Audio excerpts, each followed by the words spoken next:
Are you sick and tired of dealing with Amazon Basics type of soft coolers while camping?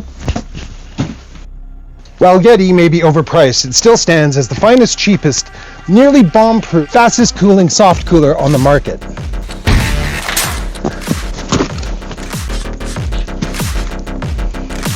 We're just going to get out of shirts and ties and get back to you a little more after this.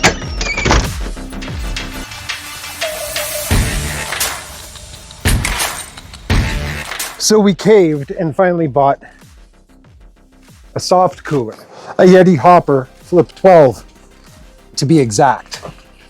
Fairly expensive, but they do the trick better than any other name brand Amazon Basics soft cooler out there on the market.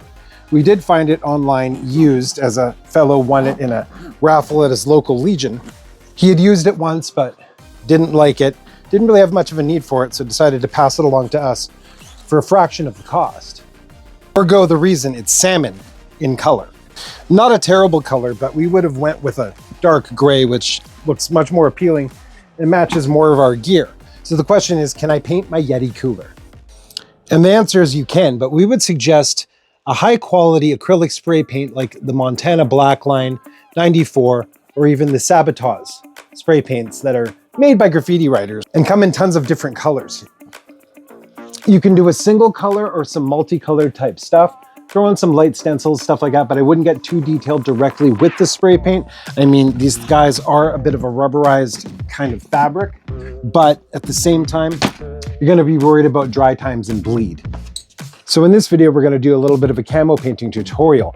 Not that we're worried about animals, bears, stuff like that, getting at our cooler, because when we leave site, we generally hoist it up into a tree, though the salmon color will have it stand out for your typical type of interloper NPC kind of person coming by. Meet Solstice.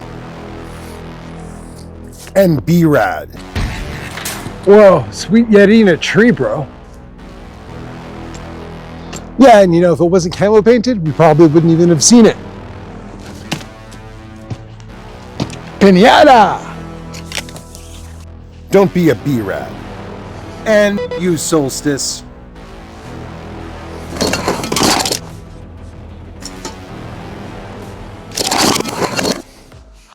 As for colors, we'll start with our beige as a base coat, get into our greens, a little bit into grays, and then finally blacks. Other than that, you'll just need some green tape for masking if you care about your logos, which we don't, but we're going to bother for video sakes.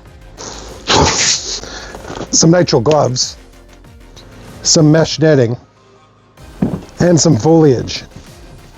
You'll want to take your cooler and throw some paracord down, hang it roughly eye level, and just take your beige and create a base coating,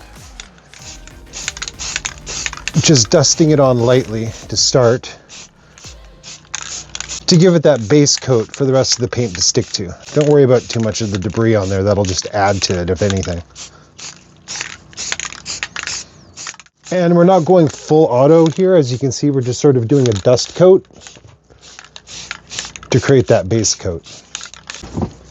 Once you've got your nice dusting on, you'll notice that some of these fabric parts, like the handles and this edge rim on the top, aren't taking the paint so well, which doesn't really matter. I mean, it might stand out a little more because it's salmon colored originally, but the rest of it is all going to come out just fine. You can dump a bunch of this acrylic spray paint onto these parts to really layer it. It being acrylic, it's just going to add a bit of a rubberization to those areas. After you've got your dust coat on, you're just going to let it sit and dry for anywhere between 5 to 10 minutes. It's just a dust coat, so as the base, so it shouldn't be a big deal, and will dry rather quickly because it's not heavily caked on.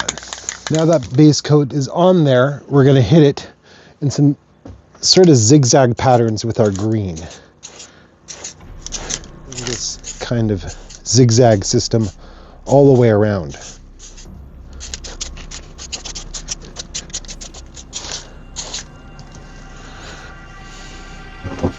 Now that an initial coat is done and the green stripes are thorough, we're going to use some of this kind of grayish green and our mesh and just follow a little bit of those lines.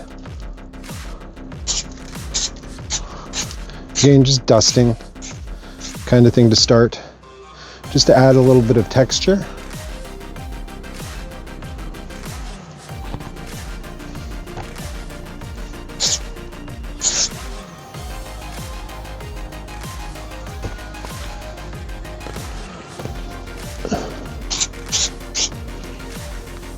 And we'll switch over to another shade of green here and just sort of border with another light misting some of those original green lines and zigzags that we put on.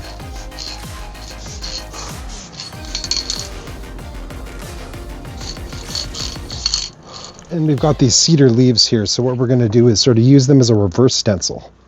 Hit it with another kind of darker green in areas.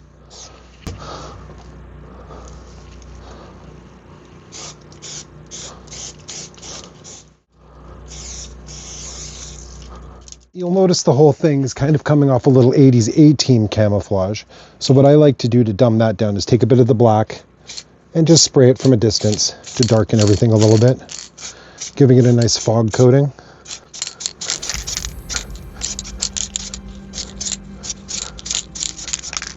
Don't forget your bottom side. And you just want to go back and forth with the whole process, alternating colors for your foliage stenciling, making constant pattern shifts and color shifts between foliage and color, as well as mesh.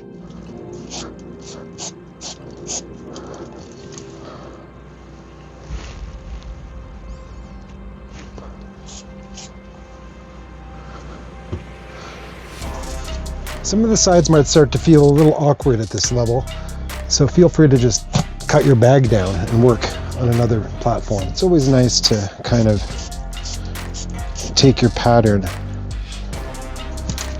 and continue it from one side of the bag to the other.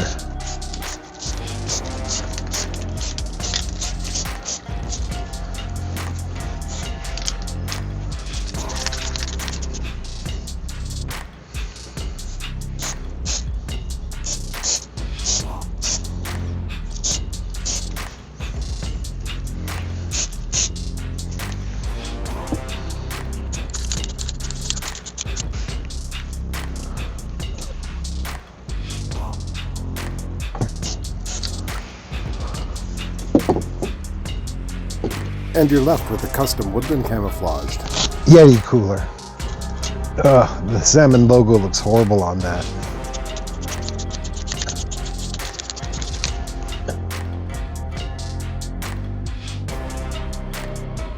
Ahem. Your custom woodland camo Yeti Hopper Flip 12 woodland camo cooler bag by BC Bowcraft. They don't like us. They ain't gotta like us.